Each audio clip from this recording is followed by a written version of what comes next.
Now we're going to take a look at the guitar solo for Cowboys from Hell, and this comes out of the second chorus. So we've just come out of those last power chords that I demonstrated in the intro chorus lesson of this particular song. Then we have this.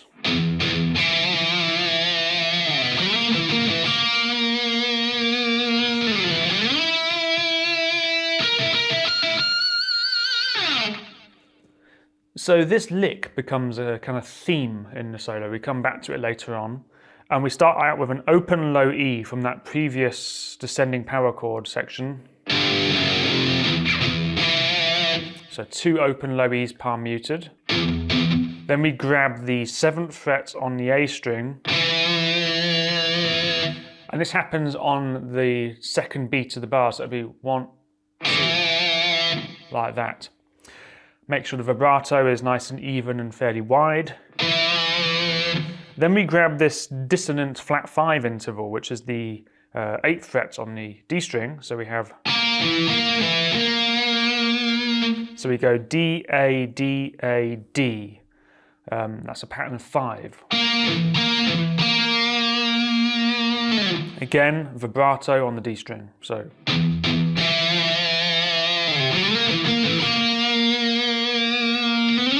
And then we slide up to the octave of that. It's the same notes, just played up an octave higher at this position. So you grab the 14th fret on the D string, and then we do a similar pattern. And that's going to be the 15th fret on the G that you're going to grab and going back to the 14th fret on the D string, starting on the G. Now at the end there, you can try and hit a pinch harmonic on that 15th fret on the G. That's going to sound like the recording. Then that leads us into the next lick. Now the next lick is kind of one flurry of notes. I'm going to break it down into 2 halves, and the first half goes like this.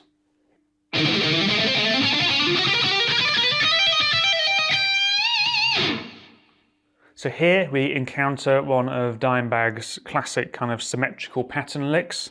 And for this, we're going to be using frets 11, 12, and 15 on each of the strings. And we're going to play this repeating pattern. So we're going to pick the first 3 notes, 11, 12, 15 on the E. Then we pick the 11th fret again and do hammer-on of those notes. So. Then we do that for each string.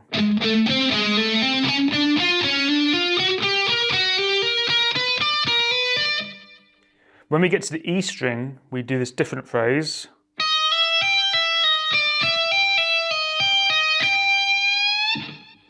So here, we're going to go 11, 12, 15, hammer on, pull back off down to 11 again. Then we're going to grab 15 on the B. So at this point, we do this next little kind of flurry. So we grab 12 on the E, hammer on to 15, pull back off, and then we pull off to 11, and hammer back on to 15 and pull off to 11. So, and then we finish off with a bend on the 15th fret E string. And we're going to just get that bend going slowly, kind of up to nowhere, because we're going to jump into the next lick. Let me just play those parts again one more time slowly so you can make sure you've got the parts in order.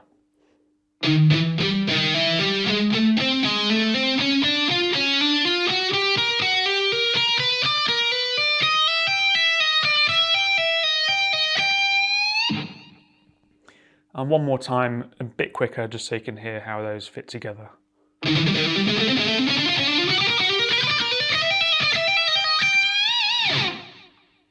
The next part of the lick goes like this.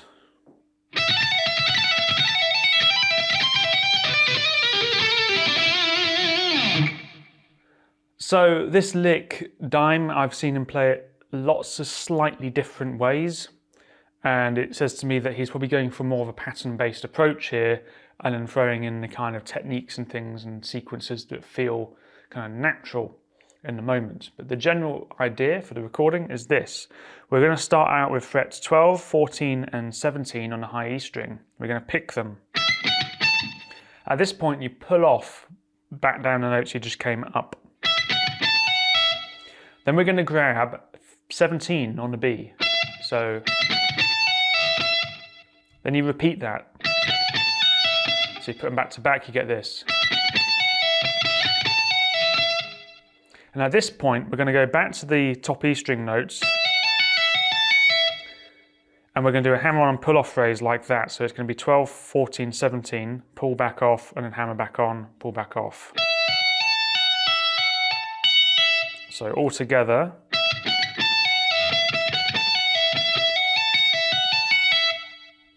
At this point, move into the next part of the lick. So here we just kind of stretch out that idea. We have 12, 15, 19. So you pick the first three notes again and pull off. And then if you can, grab the 17th fret on the B string. So now this is a double note, of course, a bit like the first part. But Dime does this a lot to kind of create this kind of intensity of the unison notes as they sound a bit different when you play them on different strings. And then we come back up and we go 12, 15, 20, pull off. So that second section together. Then to finish off this lick, you have this phrase.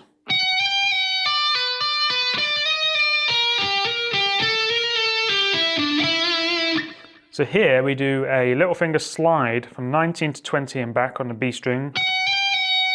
Then you pull off to 15 and do 15, pull off to 12, hammer on, pull off again. Then you do the same on the G. So together. And to finish off,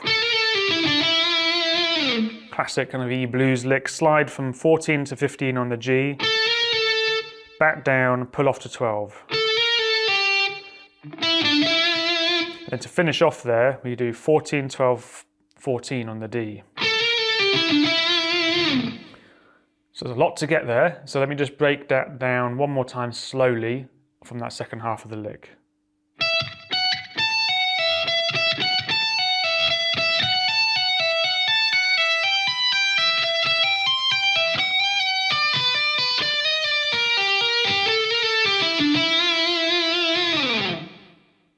So from that lick, we go into the theme again. So that last note we played out of that last lick, the 14th fret on the D, we sustain that and then we play that flat 5 interval thing again. So just like we did at the start, so 15 on the G, back to 14 on the D, 5 times back and forth between them, okay? So then that leads into this next phrase.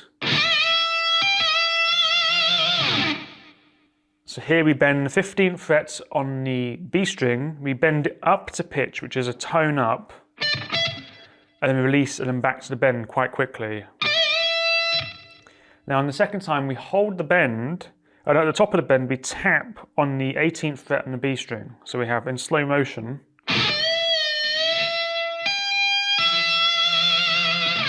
And you pull off of the tapping finger to go back to that already bent up note with the 15th fret. It helps to release the bend slightly before doing the pull off on the tap. Then you get that kind of bluesy vibe. Then it goes back into our theme, which is now even higher. We're going to do it an octave higher. So here we grab 17 on the B, 18 on the high E.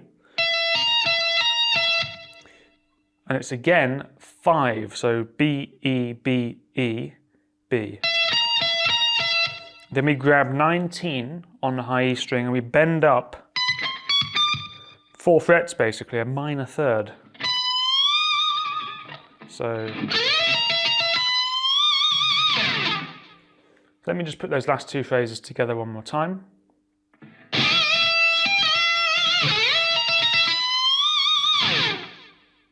That then takes us straight into our next lick, which goes like this.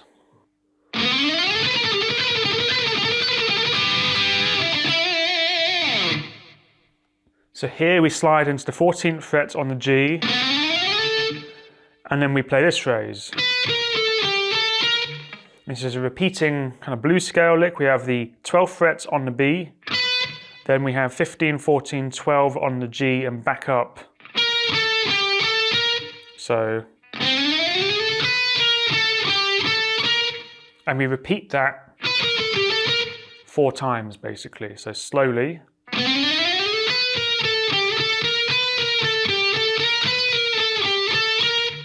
And then we finish off with this kind of blues double stop thing. So you grab the 12th fret on the G and the B string with the index finger, and then 14, 12, 14 on the D.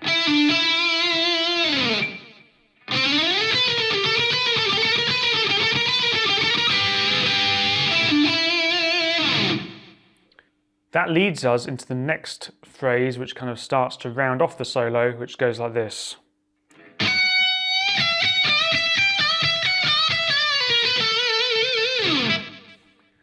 So here we bend 14 up a semitone, then we grab 12, 14 on the high E string, then we bend 15 on the B string up a tone. So, and it's a bit of a mouthful in terms of getting your fingers in the right place for the bends. So I'm starting with the 3rd finger for that first bend. Then I'm using my little finger for the B string on the 15th fret there. Now, you might find a different combination of fingers works best for you, and I encourage you to experiment with this for your own personal preferences. So, then we have 12, 15 on the high E string. Then back to the bend on the 15th fret B. So,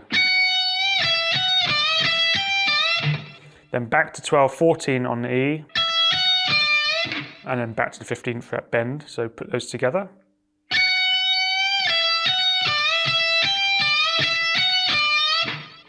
And to finalize this lick, we have 12 on the high E string, then a semitone bend and release on the 14th fret B, then pull off to 12 on the B. So, and then we grab 15 on the G, 12 on the B, then finish off on 14 on the G string with very wide vibrato there. So let's put that lick together slowly one more time.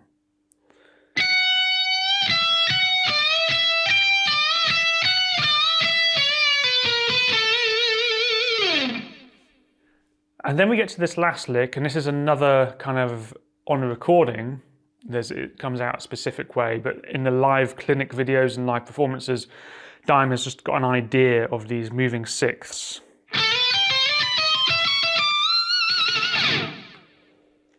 So a sixth interval is this kind of shape. It's like an extended power chord almost in terms of the shape. So we start out with a slide from 10 to 12 on the B string with the index finger. Then we grab 15 on the E, go back to 12 on the B. So from this point, we slide from 13 to 15 on the B string. Then we grab 19 on the high E string. So then we move that pattern that we've got here, this chord shape, we do this in semitones. Then we move it up to the 17th fret here of the index finger finally. And then we do this pattern, so it'll be 17 on the B, 21 on the high E, back to 17 on the B. So, then finish off with the 22nd fret's high E string bend. So let me put that together again one more time, slowly.